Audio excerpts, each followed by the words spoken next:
भक्तों इसी तरह से जीवन या व्यतीत होता जाता है मनुष्य का। और गरुड़ जी के द्वारा बताई गई बात को कैसे सूत जी महाराज आगे बताते हैं कि जो मनुष्य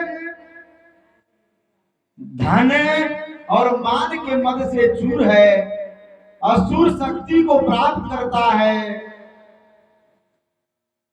जो ज्ञानशील होने के बाद भी, ज्ञानी होने के बाद भी बुरे लोगों की सत्संगति करता है, ऐसा व्यक्ति जो है सो महा नरक में जाकर के या मार्ग में जाकर के कष्ट को भोगता है। और यथोपर्जित पुण्य और पाप के फलों को पूर्व में भोग करके कर्म के संबंध में उसे कोई शारीरिक रोग हो जाता है। हम क्या बता रहे थे कि वहां तो स्वर्ग और नरक है, लेकिन यहाँ पर भी आपको अपने कर्म का कुछ फल को भोग लेना पड़ेगा। बुरा नहीं मानना है मेरी बात को, क्योंकि गरुड़ पुराण में ऐसा बात को लिखा है कि शायद बोला नहीं जा सकता है, नहीं तो बोलने पर कुछ भी हो सकता है। लेकिन कहता है कि उस जगह पर तो अपने कर्म का फल को भोगोगे, यहाँ पर भी कर्म का हिसाब दे करके तुमको जाना पड़ेगा। क्यों? क्योंकि देख करके दूसरा मनुष्य जो है तो सीखेगा तुमसे सीखेगा कि देखो वह बुरा कर्म किया तो मरने से पहले उसको इस प्रकार से कष्ट हुआ। जी, लोग कहते हैं कि नरकों में ठेला ठेली, पाप कर्म अगर करोगे नरक में जाने का एक मार्ग है।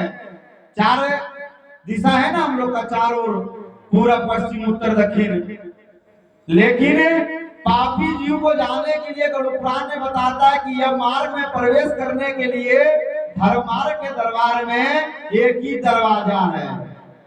इसीलिए कहता है कि वहां पर ठेला ठेली होता है। और जो पुण्य कर्म को करते हैं वह 3 दरवाजा से जो है सो जाता है धर्मराज के दरबार में। तब क्या कि जो मनुष्य पाप कर्म को करता है उसको होता क्या है, मृत्यु के समय में मरने से कुछ समय पहले, कुछ दिन पहले उसको शारीरिक रोग हो जाता है। शरीर में तरह तरह का रोग जो है सताने लगेगा।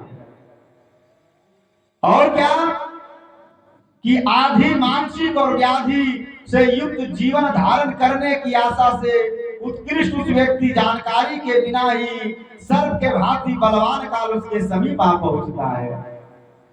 और जो पापी जीव रहता है वह किसी प्रकार का शारीरिक या मानसिक पागल हो गया या किसी तरह का शरीर में उसका रोग हो गया, और वह रोग होने के कारण वह खटिया पे बिस्तर पर सोए सोचता है कि थोड़ा दिन शायद हम और बचे रहते हैं, और थोड़ा दिन हम और इस दुनिया को देखे रहते हैं।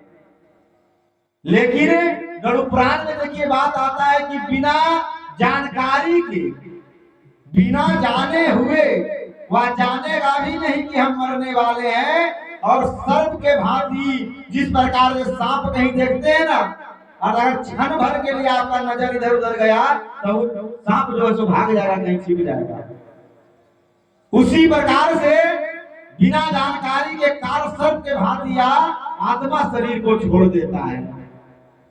अभी जो हम लोग कहते हैं कि हमारा खटिया पे मत बैठना, हमारा पलंग पर मत बैठना, गंदा हो जाएगा, या हमारा बेड है, हमारा बिस्तर है, जब अंत समय आएगा तो क्या होगा? कवि कहता है कि आवे जा महाराजा छोड़ावे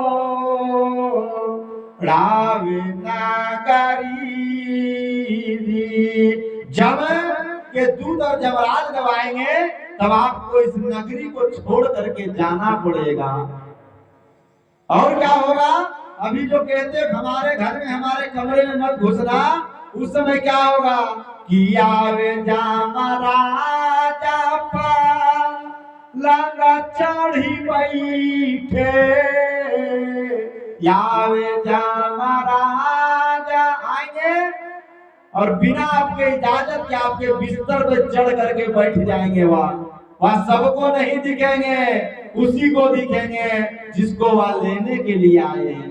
तब क्या होगा कि प्राण ना फिरेला कोठा री कोठरी दी। और ये आत्मा जो है सो इस कमरा से उस कमरा में घुसेगा, भागेगा बचने के लिए।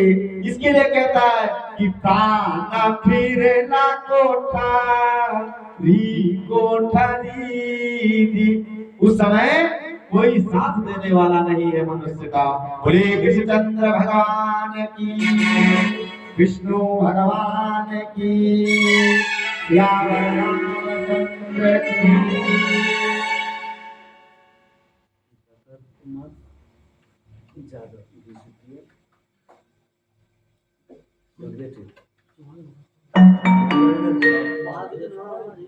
जो देता उसको मारिए।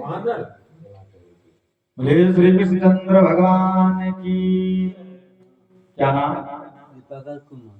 दिवाकर कुमार की तरफ से मृत व्यक्ति की आत्मा शांति के लिए भगवान के चरणों में पूरे 20 रुपये का दान आया है। बोलो दान देने वाले दाता की। दान भी मनुष्य को दुर्गति से नाश करता है भक्तों। इस हाथ का सुंदरता दान करने में है और गरीब दिल दुखियों का सहायता करने में इस हाथ का सुंदरता है। लाखों करोड़ों का सोना चांदी पहनने से इस हाथ का सुंदरता नहीं है। बोलो राजा रामचंद्र की, विष्णु भगवान की। गोविंदा जय जय गोपाला जय जय गोविंदा जय सबों को बोलना है। गोविंदा जय जय गोपाला जय जय